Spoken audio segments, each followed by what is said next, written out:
Hi guys. The objective of this video is to try to get you more acquainted with the options tab of the input file.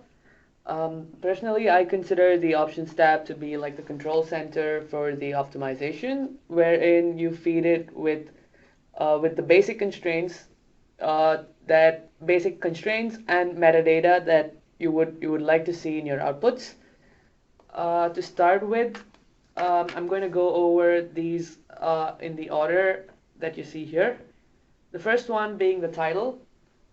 In this case, we started with the France Listerine optimization, and it's the same input file.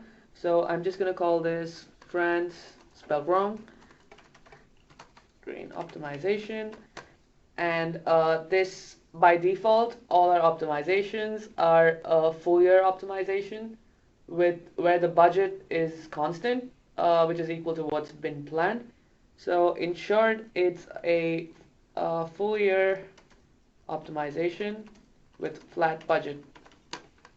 So the period you see here, which is the optimization period cell or field, is not it does not reflect on whether the full year is being optimized or whether Q1 alone is being optimized or Q2 alone is being optimized. However, it is a simple reflection of what you are going to see in your outputs. For instance, if you chose CY 2016, you are going to see all 52 weeks in the year. If you chose Q1, you're going to see only weeks 1 to 13 of the year, and so on. So you have the option of choosing the full year, the 4 quarters, the first half, or the second half of the year. The next field is currency in use, which is the currency that you used to pull the data from the data cube here. So if you remember, when we built the input file in the first video, we chose US dollars, and that is the same currency you see here. However, if we had pulled local, and in the case of France, you would see EUR. For other local markets, you're going to see MXN or Russian rubles, etc. The next field that you see here is a drop-down that lets you choose between a simulation and an optimization. So we are going to show the difference between these two in a separate video.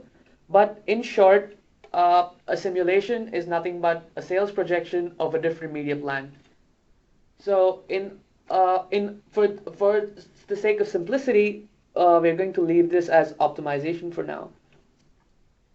Moving down, we see the next two lines are probably the most important lines in this tab, which are your weekly lower bound and weekly upper bounds. So the weekly lower bound is that value of spend for every week that you want the optimization to force. For instance, if you had 4 weeks with $100 each of spend, and you set this value to say 50%, so each of those 4 weeks will now at least have $50 in the final optimization. That's what this option is for. However, the weekly maximum works in a different fashion. Going back to our example of if we had 4 weeks, each with $100, but the fourth week alone has $200. When we set this to 100%, what we tell the optimization to do is it allows for each of the weeks to have or receive a maximum of $200. So it is going to look at those 4 weeks, find the maximum value, which is 200, and each of those weeks can move from a minimum of $50 to a maximum of $200. That is how this option is understood. And now, moving down to the next option, which is the objective of the optimization. So again, this is going to be a drop-down where we either maximize sales or minimize budget. So the objective of this video is to focus on maximizing sales. Minimize budget will be another optimization in another video where we will go over in detail on how you would go about running a minimized budget scenario. So the next field here is the optimization runtime, which is the number of seconds you'd like the optimization to run before you start seeing results. So ideally, in all scenarios, you would leave this empty because this ensures that you see an optimal result. However, if you did input a number here, it will terminate within that time frame, but you will not have an optimal result. I repeat, you will not have an optimal result. The next three fields here are uh, the first one being cut media with no coefficient. So what this option allows a user to do is pretty much protect spends that do not have a media read as of today. So for instance, if you were going to have a new launch next year, we do not have an estimate to what the impact of that media is going to be because we do not have sales associated to that media.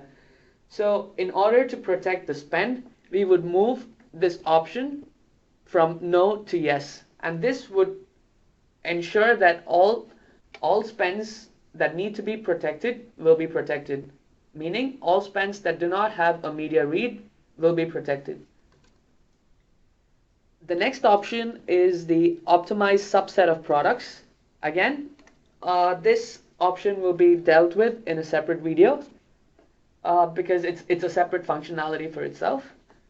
And the last option on this tab is the invest in unplanned media. So what this option allows you to do is revisit campaigns that were done in the past but not part of the current year's media plan. For instance, Listerine may have run a total care campaign in the year 2014 for which we may have media reads. However, the 2016 plan does not have any spend associated with total care. So when we turn this option on, we allow the optimization to explore the option of adding money to the total care campaign in order to understand what is it that we could potentially receive if we did that. So this is the end of this video. On the next one, we will be looking at the constraints tab. Yep, sorry.